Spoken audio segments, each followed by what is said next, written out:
Jam 3 malam, kondisi pagi lumayan berkabut. Hidup 6 blower nonstop, frekuensi di 15 Hz. Nah, ini kondisinya bisa dilihat sendiri, nyebar rata. Dan ini gasolek untuk suplai pemanas secara instan.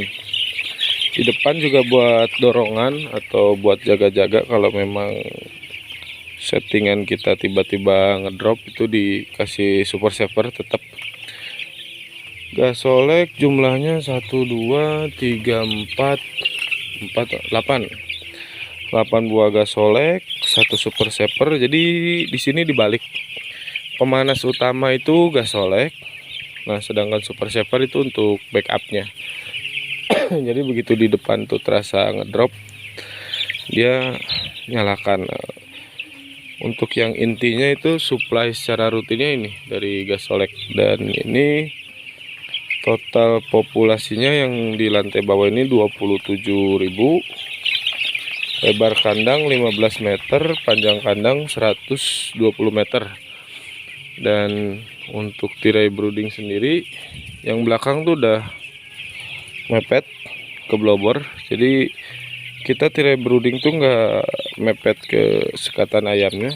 Memang dari awal check-in juga si tirai udah langsung kita setting mepet ke blower. Terus untuk tirai depannya juga kita pasang mepet ke inlet. Itu dari awal ya, dari awal.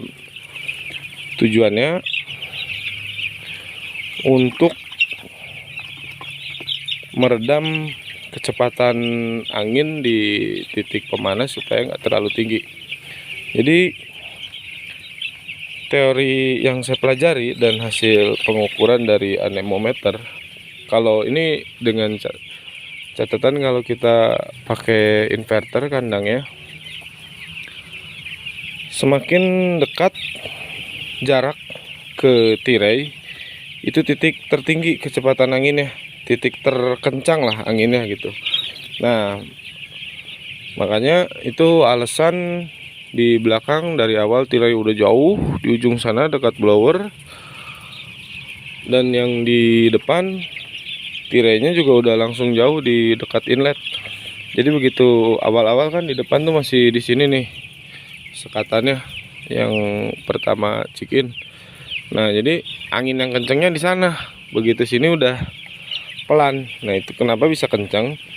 Karena di tirai brooding itu kan di blok. Jadi ruangan untuk masuk udaranya semakin kecil. Nah, itu yang bikin jadi kencang.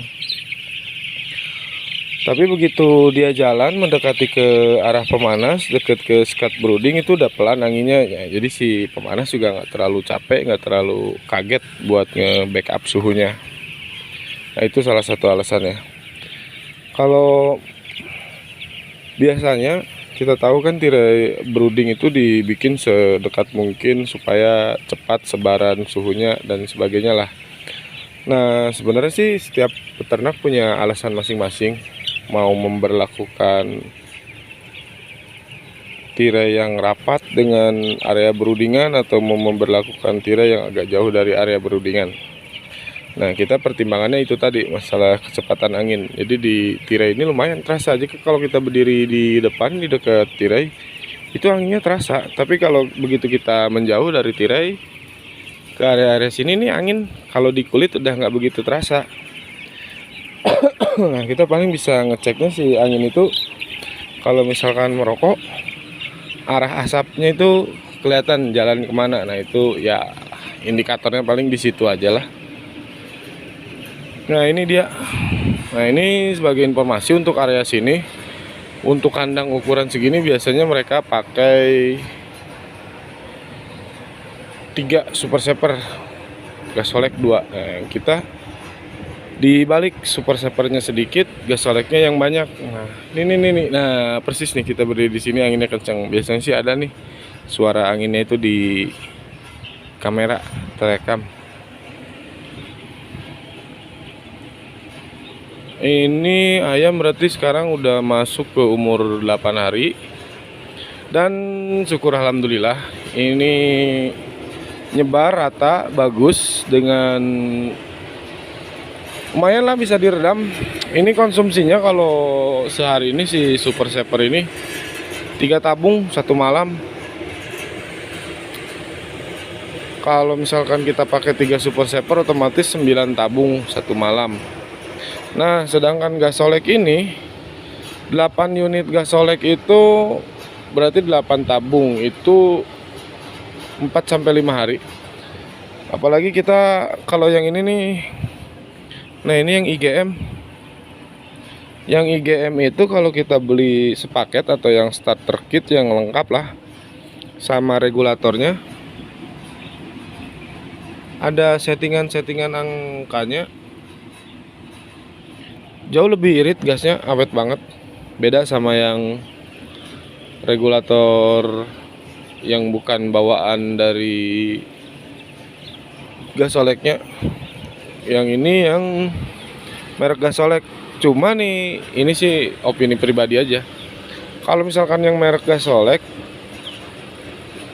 bisa kita setting instan api gede banget gitu. Nah, kalau ini agak santai. Tapi gimana ya, panas sih tetap panas juga. Cuma kalau ngadu panasnya ya agak repot ngebandinginnya. Tapi menurut feeling sih kalau panas ya panas yang merek gasolek itu. Tapi kalau enak mah enak yang ini nih. Jadi settingannya tuh nggak terlalu repot nyeting-nyetingnya. Untuk misalkan besok-besoknya untuk umur segini tuh kita di regulatornya levelnya di angka 2, di angka 3, di angka 5. Nah, kayak gitu-gitunya lebih enak. Oke lah, segitu dulu informasinya. Ya intinya cuma sedikit memberitahukan tentang tata cara brooding yang mungkin berbeda dari peternak lain. Tapi dengan kondisi yang sama sih, targetnya supaya ayam nyebar, aktif di malam hari, tetap makan. Dan ini jam 4 kurang lah, subuh, lagi dingin-dinginnya. Tapi teman-teman bisa lihat sendiri di sini hasilnya kayak gimana. Oke, assalamualaikum warahmatullahi wabarakatuh.